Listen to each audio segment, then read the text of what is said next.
I have been a physical therapist for approximately 30 years, and I've been doing the Maitland courses for at least 20 of those. I can, as a business owner, whenever I hire someone, I get them to do at least the first two foundation courses if my clinic's not hosting any, because for me, it takes them from being average in their skill of thinking to excellent very quickly.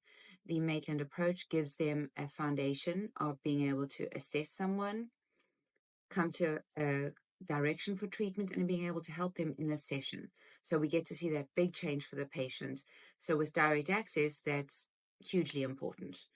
The analysis is so important because they learn how to differentiate structures and go through it in a very methodical way, keeping all of their other skills intact, but just thinking a little bit more concisely. The techniques are applicable from day one of the course. I feel like they need that time to become stronger with their hands on, to have someone overseeing them over that weekend course to make sure they're getting their hands in the right place. And ultimately, from new grads all the way through to someone who's been working in the field for a while, I see a big jump in their skill from the Monday after they've done a course.